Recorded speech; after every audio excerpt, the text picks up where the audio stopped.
자기 나이만큼 읽으신 분들도 계시고 또 믿음의 연한만큼 읽으신 분들도 계시고 한 번도 안 읽으신 분도 있고 좀 성경 생소하신 분도 있고 굉장히 다양한 층이 계십니다. 근데 이 귀납적 성경 공부, 이렇게 성경을 한번 읽어보십시오 하고 소개를 드리는 겁니다. 굉장히 쉬운 겁니다. 그래서 어떤 분한테는 저거 굉장히 뭐라 그럴까, 조금 뭐라 그럴까, 쉽게 들릴 수도 있고 약간 좀 생소하게 들릴지도 모르겠는데 한번 들어보십시오. 이 성경을 성령의 인도에 따라서 이해하고 발견하고 그 다음에 적용하는 그런 방법입니다. 여기 이 정의가 있는데 한번 같이 읽어볼까요? 큰 소리로 시작. 성령의 하늘을 소리로 이루어서 정해진 형식 없이 말씀의 의미를 발견하는 성경 공부. 네, 그렇습니다. 잘하셨습니다. 그럼 한 부분이란 뭐냐? 다음. 통상 한 장, 패러그래프 또는 한 장, 또 많으면은 뭐 한 장 미만, 아니 한 장 미만 또 패러그래프 또는 한 장 더 할 수도 있습니다. 근데 대개 뭐 한 장, 한 패러그래프 정도를 읽습니다. 가용한 시간에 따라서 조금 달라지죠. 다음 넘겨주세요. 군주자매. 소그룹이 모인다는 것은 대략 한 5 내지 7명 얘기하는데 오늘은 여러분들이 많이 오셔서 조금 많이 모이는데 실습할 때는 오늘까지는 10명이 넘게 실습하라고 내일 실습할 때는 또 여기서 리더를 하실 수 있는 분을 지정을 해서 여기 가능하면 이거에 충실하게 적은 그룹으로 또 나눌 겁니다. 가능하면 비슷한 수준으로 지금 나누려고 저희들이 조편성을 했습니다. 계급, 연령, 신앙 수준 등. 다만 초신자끼리 편성하는 것은 지향하고 있습니다. 다음, 정해진 형식 없이 하는 것이 중요합니다. 왜 그러냐 하면은 성령의 인도하심에 의존하기 위해서 그렇습니다. 그리고 성경 지식이나 간증 등을 가능하면 배제합니다. 이 부분이 신앙생활을 오래 하신 집사님들은 굉장히 어려울지도 모릅니다. 막 설명하고 싶습니다. 또 자기가 경험했던 것들을 얘기해주고 싶습니다. 그걸 절제하셔야 됩니다. 이 인터액션은 그런 부분을 상당히 절제해야 됩니다. 왜냐하면 시간이 부족합니다. 점심시간 짧은 시간 안에 끝내야 그 다음에 또 모일 수 있습니다. 야전 생활하면서 자유시간 그 짧은 시간 안에 모임을 해야 다음 모임이 가능하기 때문입니다. 여자 집사님들은 모르겠습니다. 근데 하여튼 여자 집사님들도 가능하면 그 시간을 딱 지켜줘야 됩니다. 그리고 귀납적 방법으로 말씀의 의미를 발견하는 겁니다. 이건 무슨 얘기냐 하면은 결론을 미리 내지 않는 겁니다. 물 흐르듯이 쭉 성경을 읽어가면서 성령께서 타치하시는 대로 자기가 받아들이는 겁니다. 조금 이따 자세히 설명을 하겠습니다. 자, 그러면은 요러한 것에 뒤에서 자세히 살펴보겠는데 조금 세밀하게 살펴본 걸 생각하시면서 정의를 다시 한번 읽어볼까요? 시작! 성령의 하늘을 소리로 이루어서 그렇습니다. 다음, 기본 지침이라는 것은 그런 성경 공부를 하는 데 있어서 이런 걸 주의해라 하는 그런 내용입니다. 그래서 성경 본문에 충실해야 됩니다. 성경 본문에. 아까 주석을 단다든지 배경 지식을 말한다든지 간증을 얘기한다든지 그런 거는 좀 자제하라고 말씀드렸죠. 원하는 사람은 누구나 자발적으로 참석해야 됩니다. 강제로 참석하도록 하면 안 되죠. 혼자만 이야기하지 말 것, 독점 금지, 3가지 질문에 답변하는 것. 이 부분 제일 중요합니다. 다음. 네. 무엇을 말하고 있는가? 내용. 무엇을 의미하는가? 의미 발견. 나에게 어떤 의미가 있는가? 성경을 아까 얘기한 대로 한 패러그래프나 여기 막 여자 집사님들은 적으십니다. 지금 교재에 보면은 12쪽에 있습니다. 여기 막 적으시는데 정말 그 열의가 느껴집니다. 12쪽에 있습니다. 12쪽.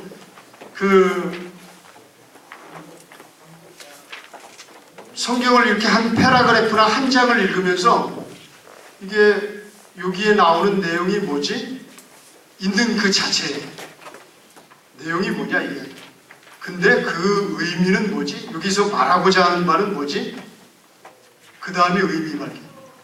그 다음에 근데 이게 나한테 뭘 하라는 거지? 예수님이 또 성경이 하나님이 나한테 뭘 하라는 거지? 그걸 찾아가는 거라는 거죠. 굉장히 쉬운 거죠. 근데 조금 더 살펴보죠. 다음 첫째, 성경 구절에 충실하라는 것은 성경 본문 말씀만 가지고 성령님께 의지해서 의견을 나눈다는 거죠. 다른 성경 구절이나 간증은 가능하면 배제한다는 겁니다. 이거는 시간 때문에도 그렇고 성령님께서 말씀하시고자 하시는 것들을 자꾸 방해하게 됩니다. 왜냐하면 그 인도자가 자기의 간증이나 배경 지식 이런 거를 말하고 싶은 욕구가 막 생겨서 말하기 시작하면은 시간을 잡아먹고 성령께서 그 대상에게 얘기하고자 하는 것을 방해하는 이런 경우 종종 많습니다. 실제. 다음 둘째, 원하는 사람은 누구나 참여해야 됩니다. 성경 공부 참석을 강요해서는 안 되고 진행 나눔 강요도 금지해야 됩니다. 이렇게 하다 보면은 계급 높은 사람이 통상 계급 낮은 사람에게 눈치스러워 또는 왜 자네는 와서 가만히 앉아있지? 이런 얘기를 해서는 안 된다는 거죠. 오게 하는 것도 강요해서는 안 되고 한 번 참아주는 게 5번 자발적으로 오게 하는 경우도 많습니다. 그걸 유도하는 경우도 많습니다. 다음 셋째는 아무도 독점적으로 이야기 금지. 참석한 전원에게 나눔 기회를 부여해야 됩니다. 더 나누고 싶을 때는 다른 사람이 한 번쯤 이야기하고 난 후에 발표하게 해야 합니다. 침묵도 좋은 나눔입니다. 성령님의 인도하심 이게 중요합니다. 근데 우리는 신앙생활을 오래 할수록 계급이 높아갈수록 점점 더 본인 얘기를 하고 싶어 합니다. 인터액션은 절대 그 부분을 자제하라고 요청합니다. 성령께서 말씀하시도록 양보해야 합니다. 다음. 네, 여기 제일 중요하다고 했습니다. 1번, 2번, 3번 한번 읽어볼까요? 1번 읽어주세요. 무엇을 말하겠는가? 내용이요. 두 번째, 무엇을 의미하는가? 의미 발견. 세 번째, 나에게 어떻게 의미하는가? 네, 여기 얘기했죠. 성경 구절을 읽었다. 뭔 내용이지? 뭐라고 써있지? 두 번째, 그게 의미하는 바가 뭐지? 세 번째, 그럼 내가 뭘 하라는 거지? 성경이 오늘 나에게 어떤 변화를 요구하는 거지? 이렇게 찾아가는 거라는 거죠. 다음, 그럼 이 세 가지에 대해서 조금 더 중요하기 때문에 살펴보죠. 무엇을 말하고 있는가? 이거는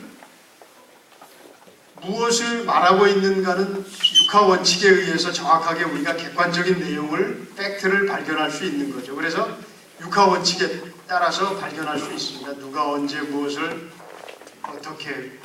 근데 왜는 가급적 지양한다고 합니다. 왜 그러냐면은 왜를 갖고 따지기 시작하면은 신학적 배경이 없는 평신도들이 답하기 곤란한 문제들이 자꾸 불거져서 시간이 가고 또 오해를 낳게 되고 또 다른 궁금증을 유발하기 때문에 그렇습니다. 그래서 가능하면은 왜는 지양하고 여기 5가지만 해도 충분히 어떤 내용이다라는 것을 파악할 수가 있습니다. 그리고 선정된 구절의 표면적인 내용을 주로 이해하는 거죠.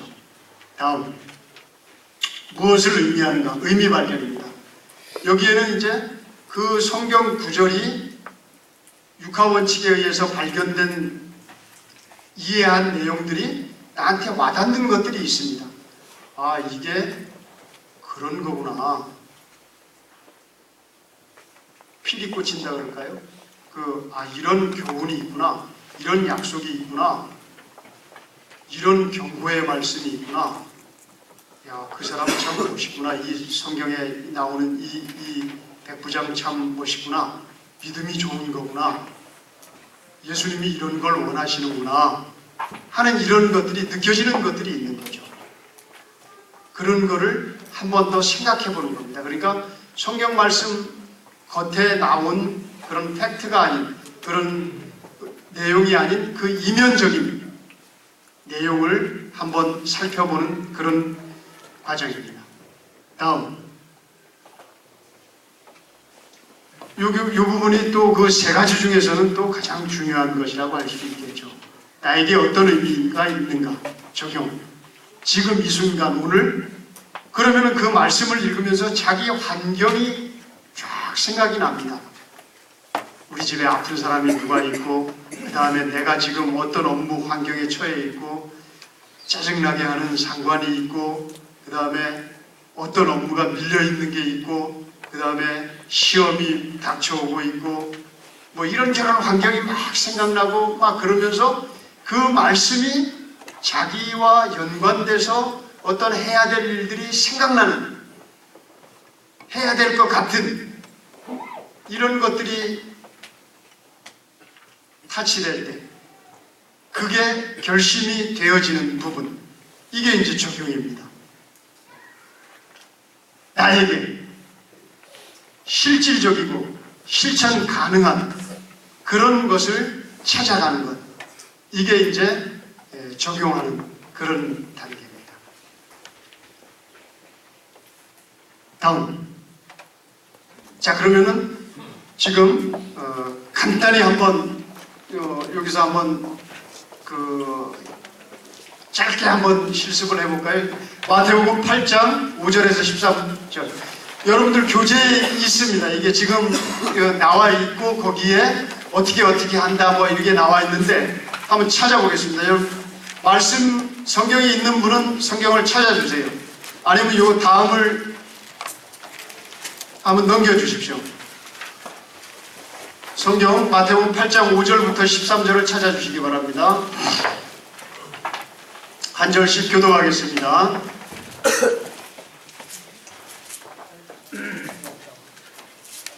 예수께서 가버나움에 들어가시니 한 백부장이 나와 간구하여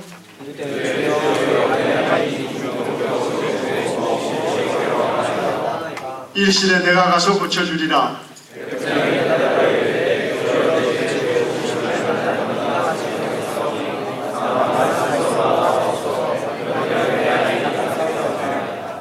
나도 남의 수하에 있는 사람이요 내 아래에도 군사가 있으니 이더러 가라 하면 가고 저더러 오라 하면 오고 내 종도로 이것을 하라 하면 하나이다.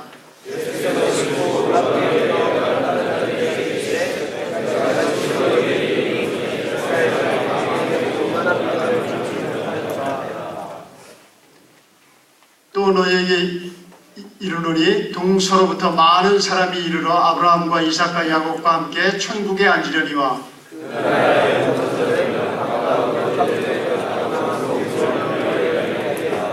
예수께서 백부장에게 이르시되 가라 내 믿은 대로 될지어다 하시니 그 즉시 하인이 나으니라. 무엇을 말하되십니다. 다시 원래대로 가주세요. 이거. 네. 자, 그러면 우리 이걸 읽었습니다.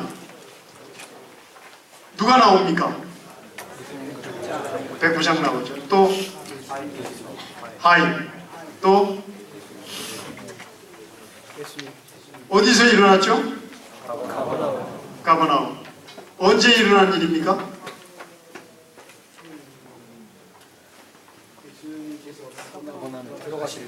네, 들어가실 때니까 정확하게 시간은 명시된 건 없지만은 아마 낮일 것이다 이렇게 볼 수 있겠죠. 그럼 그 다음에 어떻게 무슨 일이 일어났습니까?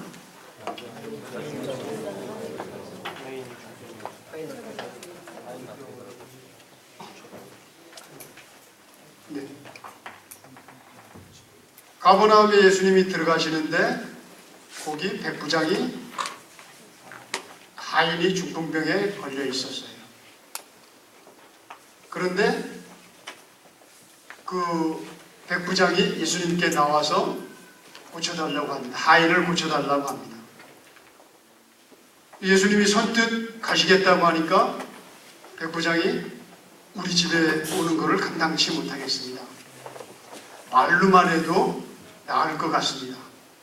그러니까 예수님이 깜짝 놀라시면서 믿음을 칭찬하시고 또 한편으로는 이스라엘 민족들을 경고하시면서 경고의 말씀을 하시면서 내 믿음대로 될지어다 하니까 하인이 나았다. 이런 내용이 나옵니다. 그러면은 두 번째, 이게 이제 어떤 여기에 나오는 말씀의 내용이죠. 그럼 거기에 어떤 의미를 발견할 수 있습니까? 여기에 어떤 말씀의 교훈이나 약속이나 하나님에 대해서, 예수님에 대해서 배울 수 있는 것들이나 이런 게 있습니까?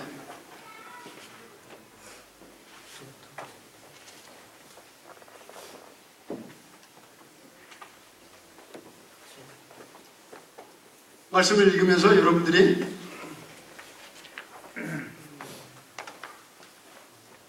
어떤 게 있습니까? 첫 번째 거하고 조금 다른 뭔가가 있을 수 있겠죠, 그죠?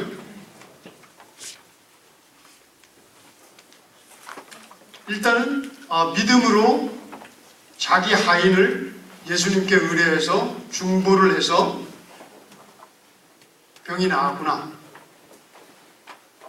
그거를 알 수 있는 거죠.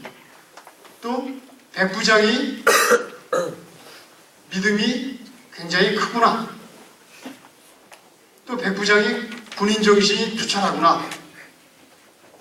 모범사례죠, 모범사례. 백부장이 부하를 사랑하는 마음이 보통 군인하고는 다르구나. 이런 것도 느낄 수 있고요. 그거를 혼자만의 생각이 아닌 여럿이서 나누다 보면 굉장히 풍성하게 나와요, 이게. 혼자만의 생각이 아닌. 또 나누다 보면 이렇게 얘기하는 사람도 있습니다.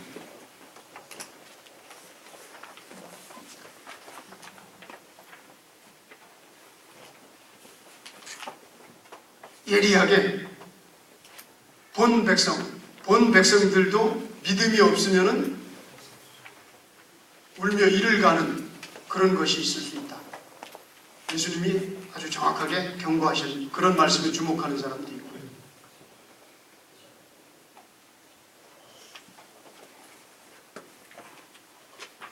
또 여러분들 중에 여기 지금 발표는 안 하시지만 속으로 다양한 느낌과 생각 이런 것들이 있습니다.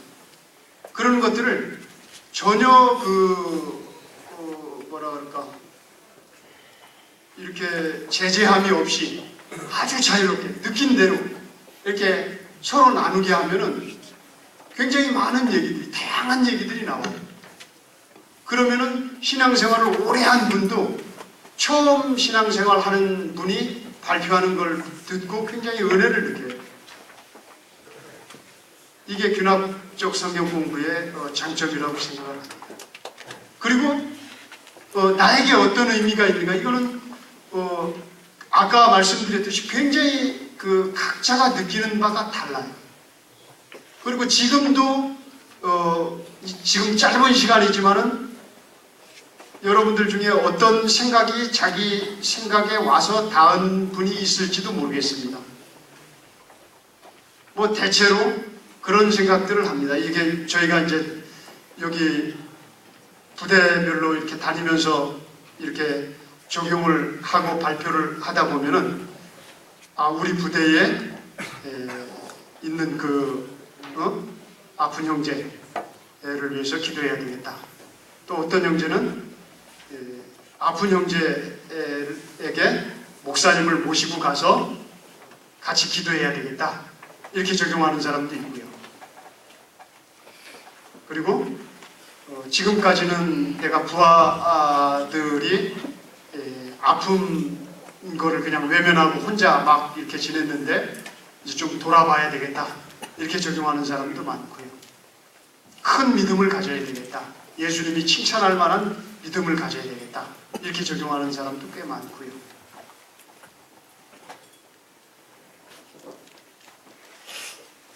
하나 더 해볼까요?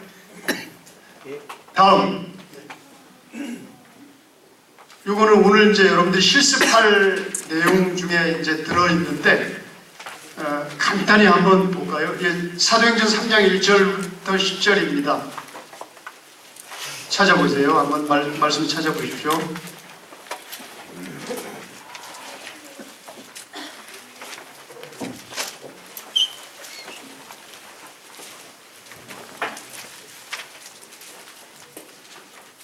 읽겠습니다. 제9시 기도 시간에 베드로와 요한이 성전에 올라갈새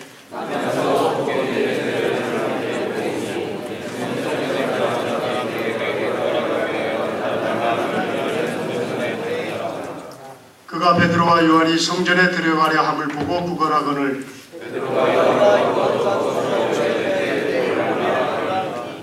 그가 그들에게서 무엇을 얻을까요? 바라보거늘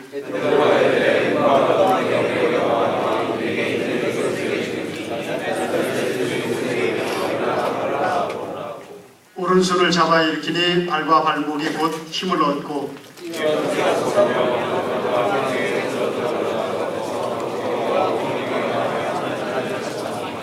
모든 백성이 그 걷는 것과 하나님을 찬송함을 보고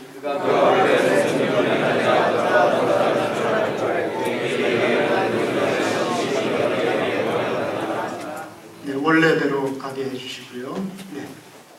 누가 나오죠? 베드로와 요한요. 언제 일어난 일이죠? 네, 구시기도 시간. 여기서 이제 신앙생활을 오래 한 집사님들은 구시기도 시간을 설명하고 싶어서 참 참기 힘든 그런 경우가 많은데, 그래도 본문에 충실하셔서 그냥 참으셔야 됩니다. 어디에서 일어났죠? 네, 성전 미문도 또 막 이렇게 설명하고 싶으신데 참으셔야 됩니다. 그 성전에서 일어났다. 이런 정도만 하고 넘어가도 됩니다. 성전 입구, 미문이라는 곳에서 일어났구나. 어떻게, 무슨 일이 일어났습니까?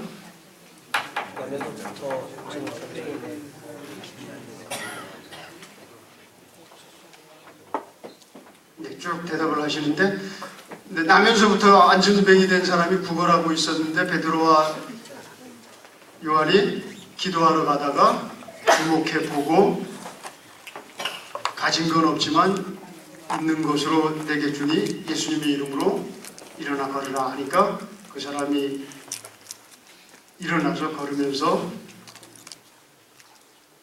뛰고 하나님을 찬양한, 그러니까 사람들이 기이 여기고 하나님께 영광을 돌린 이 내용입니다. 겉으로 나타난 이 내용이죠. 이 내용입니다. 여기에 그 이면적인 내용을 살펴보면 어떤 교훈이나 약속, 명령, 경고, 모범 사례, 하나님에 대한 배울 점이 어떤 것이 있습니까?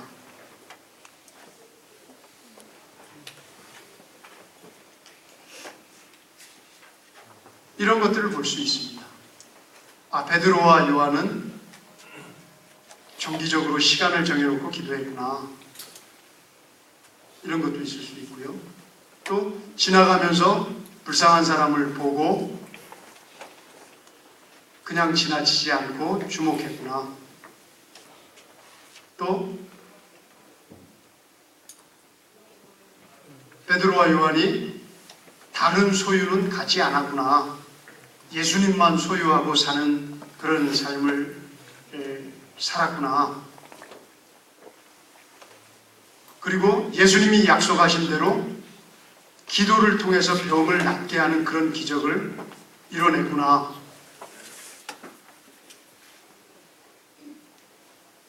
그리고 하나님에 대해서 알 수 있는, 예수님에 대해서 알 수 있는 게 있습니다. 예수님은 우리 제자들을 통해서 병 낫게 하는 이런 은사들을 하기를 원하시는구나.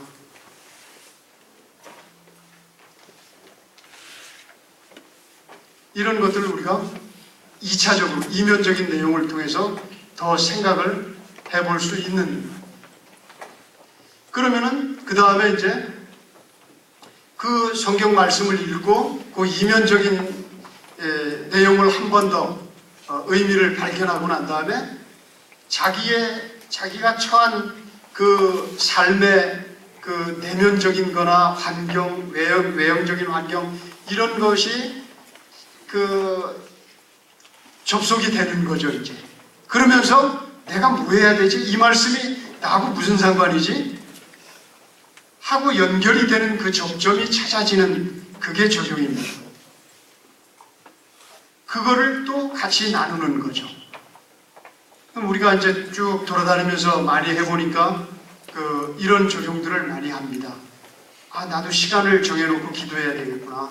새벽 기도를 잘 하다가 안 했는데 이거는 하나님이 나한테 새벽 기도를 하라는 말씀이구나. 이렇게 적용하는 분도 있고요.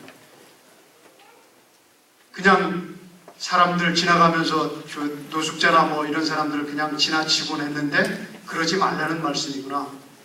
또 내가 주위에 안 좋은 사람들, 어려워하는 사람들 그냥 지나쳤는데 그러지 말고 기도해야 되겠다. 누구 구체적으로 이름을 들어가면서 기도하는 분도 있고요.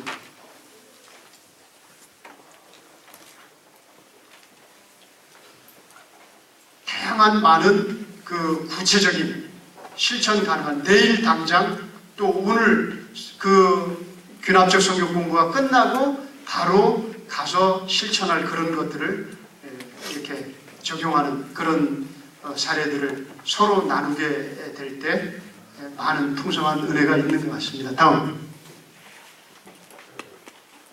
아니요, 넘겨주세요. 네. 복습하겠습니다. 귀납적 성경 공부는 뭐에 충실해야 된다고요? 네, 성경 본문에 충실해야 됩니다. 그리고 세 가지 질문에 아까 대답해야 된다 그랬죠. 첫 번째 뭐였죠?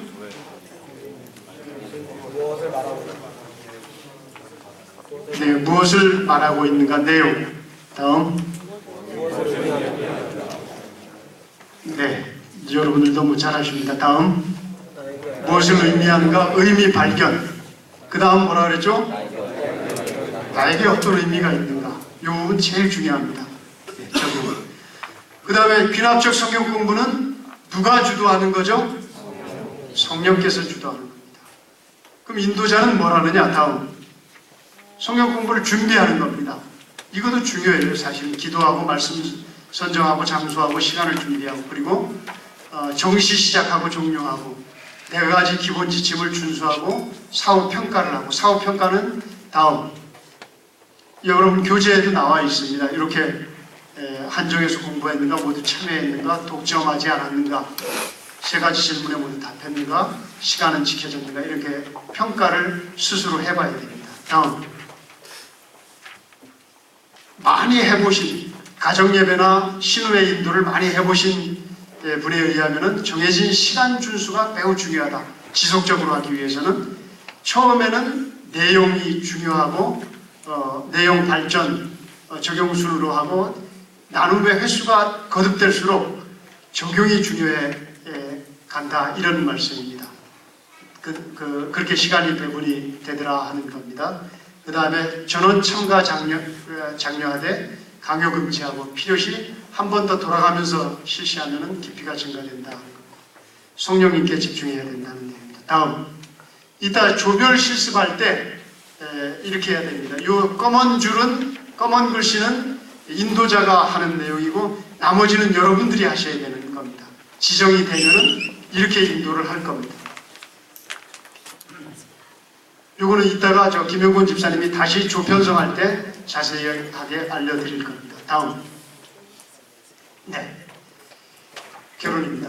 저는 이 IBS 귀납적 성경 공부를 쭉 하면서 이 다윗이, 옛날 군인, 거친 황무지, 광야를 참모들과 함께 도망다녔던, 또 이렇게 쫓겨다녔던 다윗이 이 귀납적 성경 공부의 그런 방식대로 하나님의 말씀을 공부하고 제일 많이 느끼고 사모했던 분이 아니었나 이렇게 생각합니다. 그래서 저렇게 말씀을 사모하지 않았는가, 그리고 그렇게 말씀을, 하나님의 뜻을 말씀을 통해서 발견하지 않았는가 그렇게 생각합니다. 여러분들도 사무실에서 또 공부하다가 말씀이 사무칠 때, 그립게 될 때 동료들과 함께 귀납적 성경 공부를, 또 가정에서 가정이 빡빡해질 때 이 귀납적 성경 공부를 시작하시기 바랍니다. 감사합니다.